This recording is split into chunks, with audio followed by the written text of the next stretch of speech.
everyone, Kelly Batten here from Creative Memories Home Office again. I'm just going to give you some tips on trimming your 12 sheet of cardstock when you want to create your card base.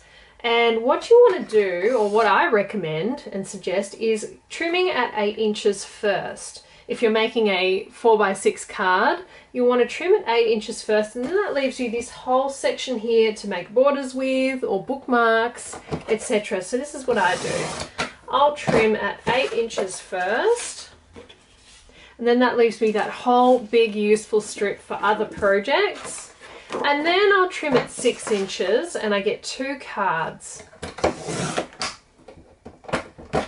2 card bases out of that. And here's a really handy tip on what you want to do with scoring. If you have a 12-inch trimmer but not a scoring blade, you can use your multi-purpose tool to score your cards. And here's what you'll want to do. You'll want to position this in at 4 3/4 of an inch, so that when the track comes down, you can just move that blade carefully out of the way. Don't cut your paper.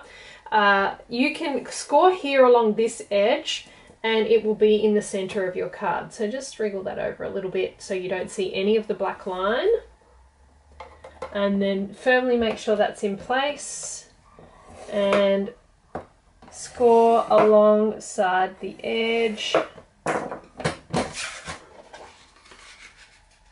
of the guide rail, so that when you fold that in half, it is perfectly in half. So that measurement again was 4 3/4. If you've got that lined up there, then this edge of the cutting rail will be in the center of your 4x6 card.